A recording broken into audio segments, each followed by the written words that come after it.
Are you looking for a new math curriculum? Well, CTC Math specializes in providing online video tutorials that take a multi-sensory approach to learning.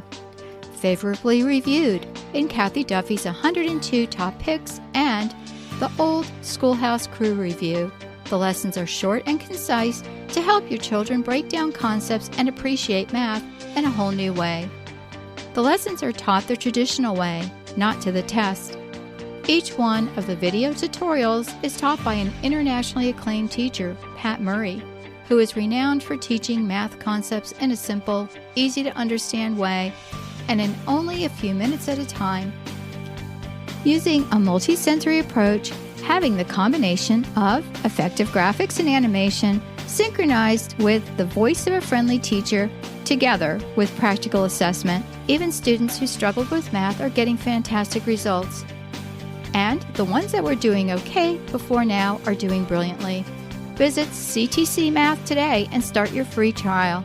That's ctcmath.com.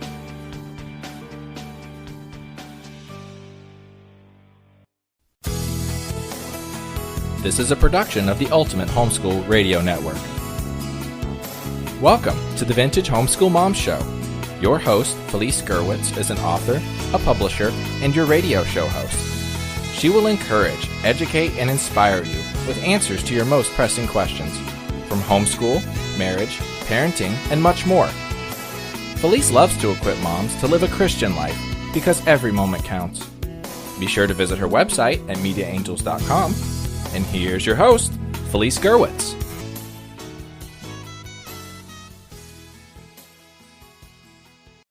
Hey everyone, and welcome. This is Felice Gerwitz with an episode of Vintage Homeschool Moms, and today I have a special guest. Our topic is intentional conversations with your children. And so we are going to talk about some key points that you should have conversations with. And our special guest today is Brian Perry. And Brian, welcome. And you're going to tell us a little bit about yourself. Sure. Thank you. And thanks for having me. I love being here. So like you said, my name is Brian Perry. I have 7 kids right now, and I currently have my own business doing painting and pressure washing. Been doing that I've owned the business for about 10 years. I was doing it for a long time before that, except for a few years after college. I went on to do other stuff and then came back to the family business. So that's my this project, a little bit about me there. So last year, I heard another podcast about teaching life skills to kids. And I love the idea. My wife and I try to teach our kids life skills already. We're already trying to do some of that. And we do homeschool. So with all of that, when I heard the podcast, I said, I have to do something with this. Now, from that list that was on the other podcast, I've changed some things and added some things. And then once I got rolling, I brought Luke in, which Luke is not here with us today, but on the podcast, but he is at VBS volunteering for our church, and brought him in. He made a few other changes, and then we launched the website, these16things.com. And we just put out 2 lessons a week, helping parents teach kids real life skills. Wonderful. And on the Ultimate Homeschool Podcast Network, we do have a life skills podcast. And so, I invite everyone to check that out. I'm not sure if that's the one you heard or not, but that would be kind of ironic if it was. But yeah, super interesting. And also, friends, if you're listening, we always have show notes, and you can find those at vintagehomeschoolmoms.com. Look for episode 499, Intentional Conversations. And so, when I went to check out your website, I noticed that you had these videos available, as well as a subscription list. And so when I was listening to the videos, the intro is really interesting. One of the things that resonated with me was when, I can't remember if it was either you, Brian, or Luke, said, something about, there's some conversations that you think, well, gosh, my kids are too young for. And you realize that they really weren't. You do have to take them at maturity level, but sometimes we baby children, and then we are saying, well, gosh, they're not doing what they're supposed to do, but we haven't expected them to. And so I thought that was really interesting, that came up. And for me, it really hit me as a truth. Yes, 100% there. We both have adult conversations with our oldest kids. Now, we go down to 4 months as our youngest, and his is a little older than that, but we're not having those conversations with them. Right. But we each have 14-year-olds, and they are old enough to have those conversations, whether we realize it or not. And how we realize it is we would just inch into some of those conversations. So we'd have one and realize that everything went well, and she wasn't traumatized or anything. Not that we're having crazy conversations, but they're not traumatized like we think they might be, and they actually do pick up from us having real conversations. And I think they appreciate that. They realize that they're growing up and that we understand they're growing up, and we're not just treating them like little kids and want to hide everything from them. So we'll both of our families will have these real conversations with our kids and realize that they're taking it well, and they're learning from it as well. And I think it's especially important in Christian families, because sometimes, my kids have accused me, rightly so, and they're like, Mom, you would just put us in a bubble. And I said, absolutely, bring me out that bubble wrap, and I would. And I think with us homeschooling, we were able to create the environment we wanted. And when people say, well, your kids weren't in the real world, and I would ask them, I said, other than your workplace, perhaps, where you don't have a choice. I mean, my husband and I are both self-employed, so we do have a choice of like you are. You have a choice of your work environment. You're not going to bring people onto work that are going to be detrimental to your company. And the same with adults. We don't surround ourselves with people that are averse to the things that we teach our kids. We're not going to open ourselves or our homes to that. Yet when it comes to education, I was watching the news this morning in California. Parents are having to fight for what they want. And now, instead of getting an exempt, for the alphabet soup agenda, they're being told, I'm sorry, you don't have a choice or a right in that. And that has been a frog in the boiling water scenario. I read a book. I'm going to date myself here. I started homeschooling in 1986. I was done in 2000, and I think it was 13. And so 32 years of homeschooling later, but I'm a researcher, and I love to research. And so I remember a book crossing my desk, and being in the homeschool space and a publisher, I would get a lot of free material. So I remember this one book, and it was all about this agenda, starting with the testing and how certain districts were little hotbeds of research where their kids were going in and being tested without the parents knowing. But unfortunately for them, some of these kids had photogenic memories and were coming home and telling their parents that the questions were such that they were asking, like, what do your parents do for a living? How much money do you make? What church do you attend? Things that should not have been on an academic test. And they were gathering this information way back in the 90s, probably earlier than that. But this book came out exposing that. And this poor lady spent her life work trying to fight the school system, and it's only gotten worse because it's from the ground up in so many ways. It's so embedded. And so we as parents, have been fighting. I was at a wedding, and this gentleman who I saw at the last wedding we attended together keeps wanting me to run for politics, and he wants me to run for school board.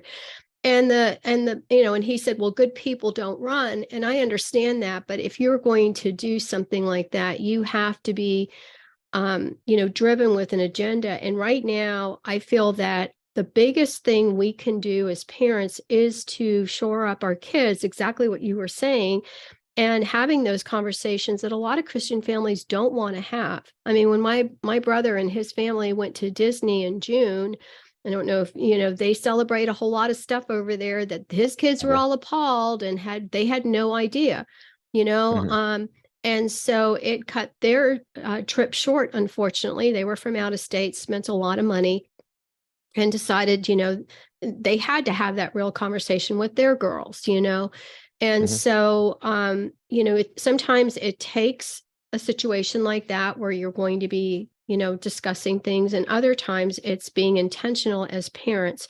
And so, can you give me some examples of, what are some of the things that you think that children are ill prepared for? Like, for example, like you were saying, it's some adults can't balance a checkbook. I will tell you that.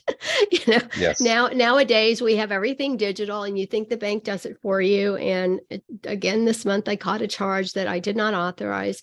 So if you just say, "Oh yes," you're going to believe everything that the bank balance or statement says, or things like that, that's, obviously something that needs to be addressed. Yes. So there's several in there. And obviously, I don't think, and Luke and I both don't think that every parent is going to teach their kids every single one of these 16 skills, at least the full thing. And the kids aren't going to come out of high school, let's say, just perfectly knowing all of these.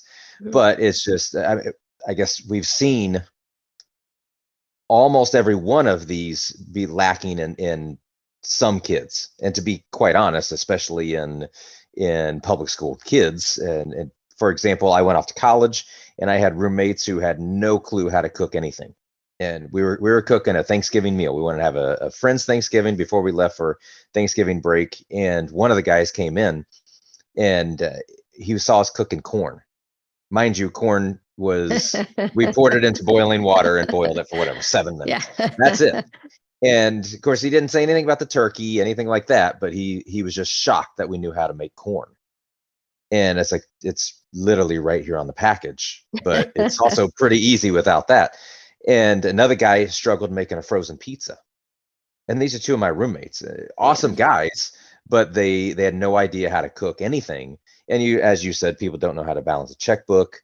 But a big one for us is kids going off to college and being tested in their faith, and they come home for Christmas break or at the end of the year, and everything has changed. I just heard, it was another podcast I listened to, but he was talking about his niece and nephew, and they grew up in the church, very Christian family, very right leaning, and they, by the time they got out of college, both of them were, I'm going to say, extreme liberals. So I don't really have an issue if you're right, left, whatever, but you can understand when you come home and you're extreme, saying Right. everything that is being pushed in media today, they were 100% in agreement with. And so teaching kids to stand in their faith and why we believe what we believe, that's big for us. We don't just want to tell the kids, hey, you believe this, and we're going to drag you to church and do this and understand this. I guess we want them to actually understand why we believe what we believe, and give them a platform to stand on and say, when they're tested, if they do go off to college or get their first job out of high school, and somebody says, why are you a Christian? We want them to be able to explain, but this is why I'm a Christian. This is why I believe it. And nothing you can say is going to make me walk away from that, because I understand that foundation. And I think a lot of times that's so true. My daughter teaches at it's a non-denominational Christian school, and Mhm. she's a world history teacher. And they, I don't know, I don't remember what the lesson was, but that faith came up. Mhm. And so, she happens to be a Catholic girl in a Christian school. And so a couple of the kids were, telling her what they thought it meant to be a Catholic. And she said, no, no, no, no. They said, well, you don't even believe in Jesus. She goes, of course I do. It's like the 10. Anyway, so she said, let's do this. She stopped everybody and she said, let's do this. Go home and like what denominations she went around, and she goes, and ask your parents what your denomination believes, and everybody come back and let's discuss. And she goes, just like a couple of paragraphs. Do you know Mhm. these kids had no idea what their like, if they were Methodist or Lutheran or whatever, and there were a couple of Catholic kids and non-denominational. Well, what does that mean? Mhm. And so parents emailed her, called her, and were thankful because they had never really thought to have this conversation with their kids. And Mhm. so it went over really well, but she said she couldn't believe that these kids, they were more interested in what her faith was about, and so it's like, so churches really need to teach their kids, not worry so much about, what Catholics believe or Methodists believe if you're Lutheran or Episcopalians or whatever, but just work on yourself. If you're non-denomination, what does that mean? We're, Bible alone. Okay. Got it. Mhm. Now let's, so what are the tenets of the Bible? What are those beliefs? I mean, it's amazing. I mean, my kids were, two of them were part of the leaders of the youth group. It was like the sports one. I can't remember what it's called, but at their school. And I was, what is F- it? FCA probably? Yes. Fellowship of Christian. Yeah. Yeah. And so, I was laughing because it was like the two Catholic boys were in charge of this and they had 90 kids coming because they gave free food. But, it like they would just, and I said, well, what are you using for curriculum? Oh, we're just opening the Bible and reading it and everybody's discussing it. I mean, how wonderful is that? Because that's a common ground, right? Just take your Bibles out and let's look at New Testament, or let's look at something in the Old Testament.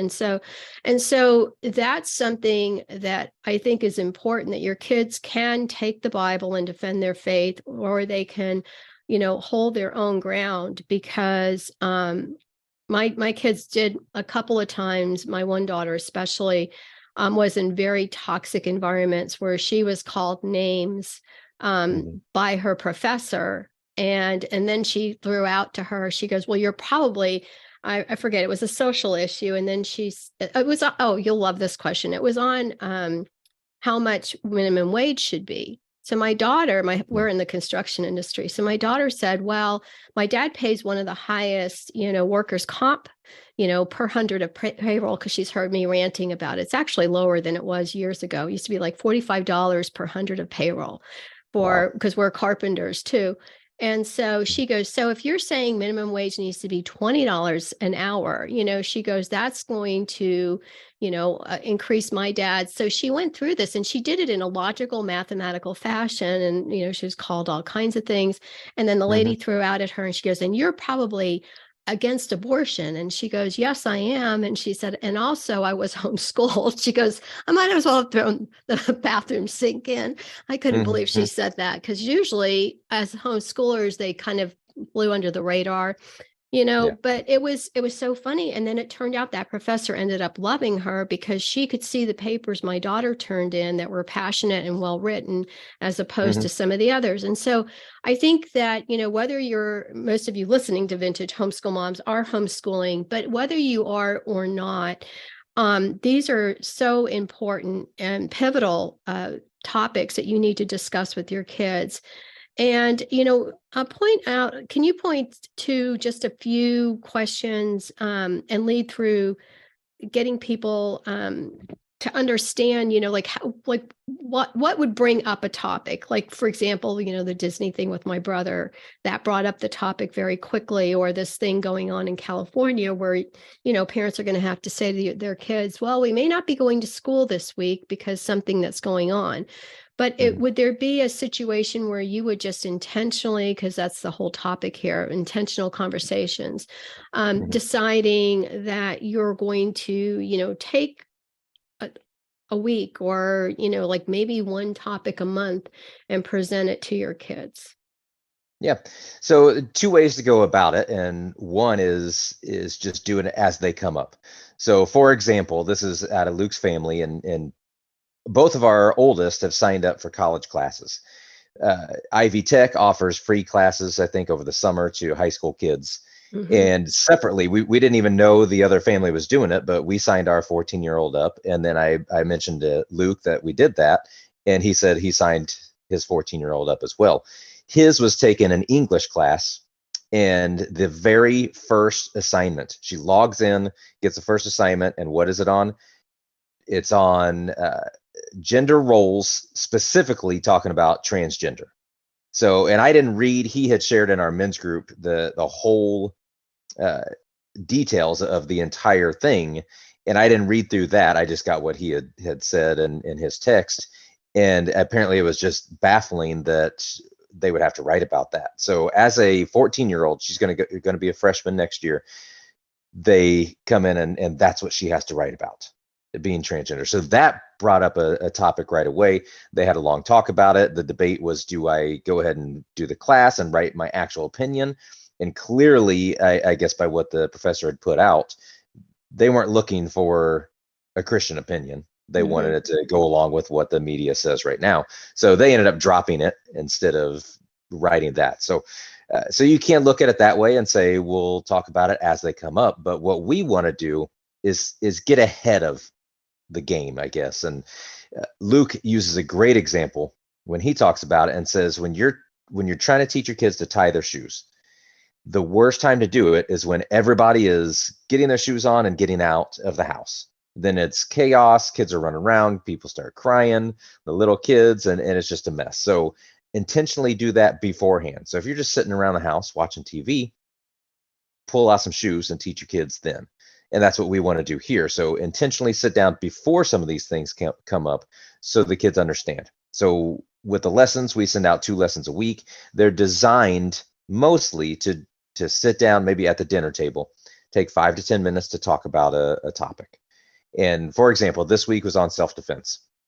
And this actually be a really good example because Monday's lesson was more how to avoid being in one of those situations anyway, how to get out of it. What does God call us to do? To turn the other cheek. So we're not called to just return violence with violence. So our first goal is to get out of that situation or not even put ourselves in that situation to start. And that's maybe a 5 to 10 minute talk, which is good there. But then today's lesson just went out first thing this morning. And of course, people are listening to this a few weeks in after all of this is coming out. But today's lesson was on getting involved in some sort of self-defense class, some sort of martial arts class, or just doing it at home. And obviously that's not done in a 5 to 10 minute lesson. That's done weekly or whatever that is. And my kids, Luke actually taught, for those that don't know, I guess, if you haven't looked at the website, but Luke retired from the military and he taught the modern Army combatives in the Army. And there was a lot of jujitsu in that. So he'll lead jujitsu with our men's group or different groups here. And he'll do that so he can understand how to teach some of that at home to his kids. I've gone through some of his classes. I'm definitely not an expert. I tend to just get beat up when I go there. It's still good, but I wanted to come home and instead of sending 5 of my kids to some sort of jujitsu class that they're $100 to $125 a month, that's a lot when you have so many kids. Right.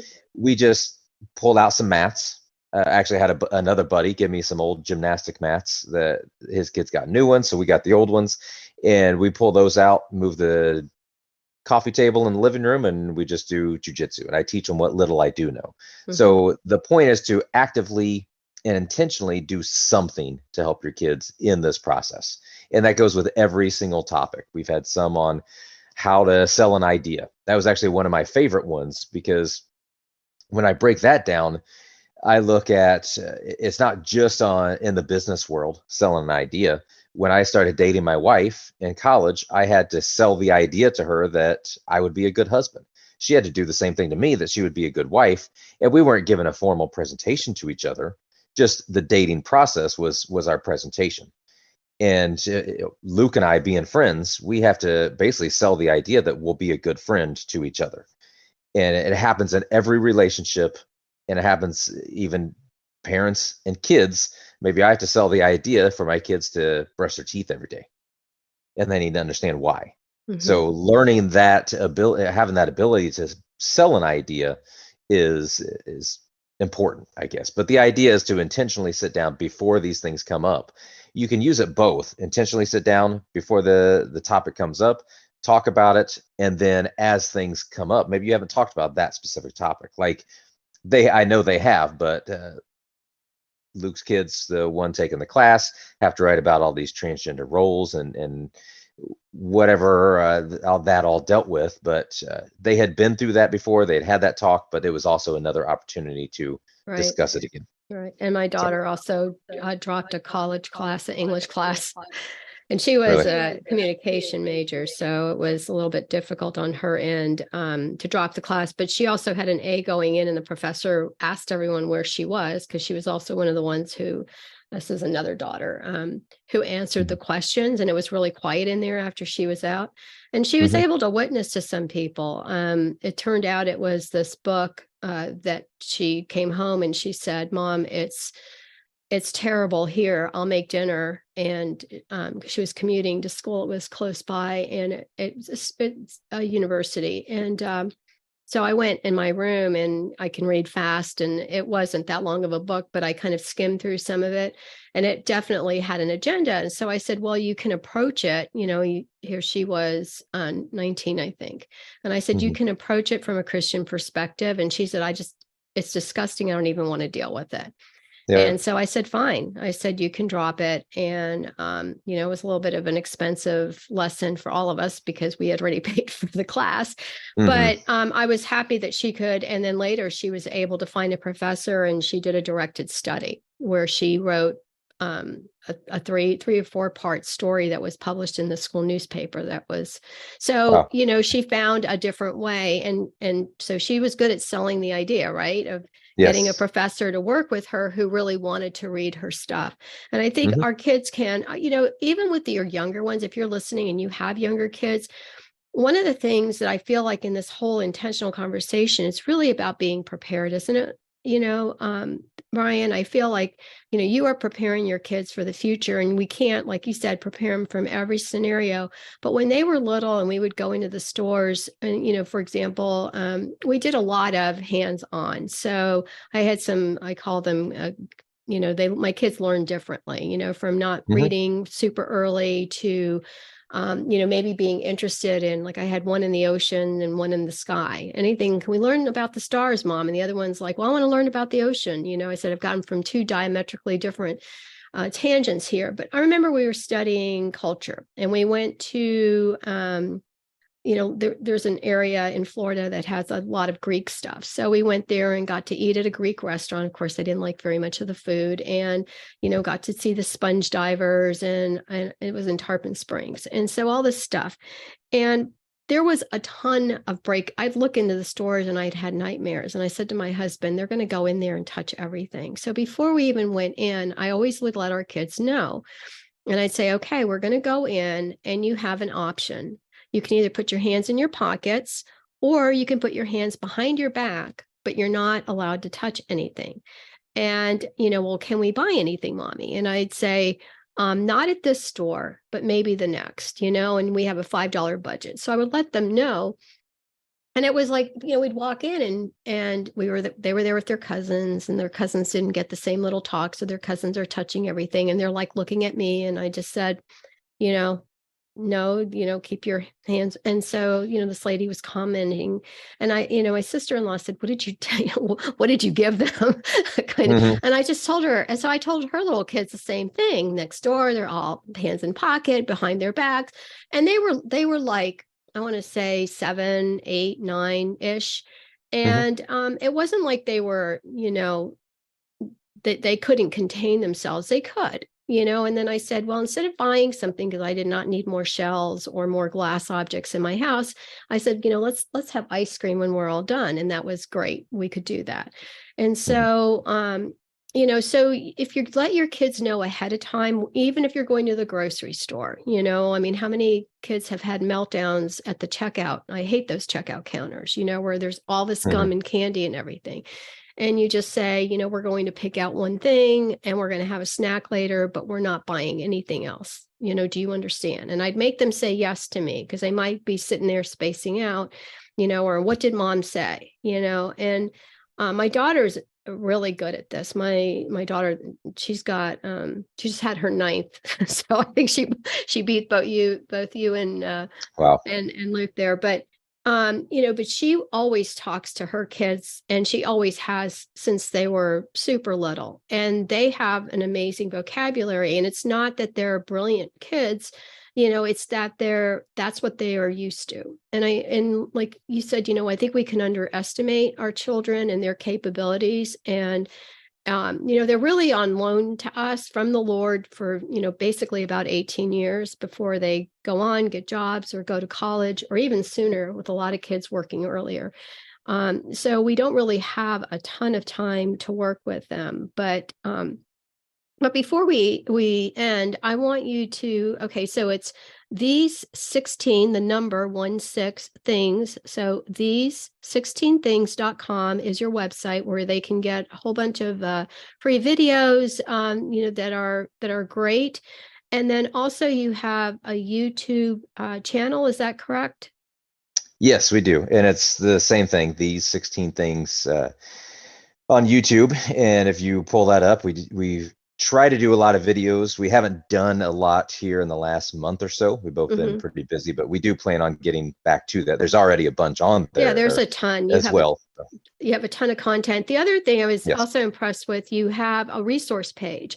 So you have a lot of books that you recommend to families, as well as some of the there was books and there was other things. I was like first aid information. I don't remember everything that was on there, but yeah. So you have a ton of resources there. And I think it's a great, we're airing this in July in the summer. It's a great summer project for parents to look at with your kids. And again, I appreciate this information. When I first looked at the site, I said to Brian, and this is all free. So wonderful. Just, God bless you guys for a wonderful resource for parents and taking the time to do that and caring, to be able to share this information with others. Thank you. Yeah, we just saw a need and wanted to fill it. And right now we're not too worried about turning it into an income. We both have we both have a full-time job, and we just look at it more of a ministry right now. Eventually we may try to, do something with it, something paid, but we really want the lessons to be free and all the resources, of course, that you will, if somebody goes and buys a book, that doesn't go to us, but you would have to spend some money on Amazon or whatever. And most of those books are ones that we've read.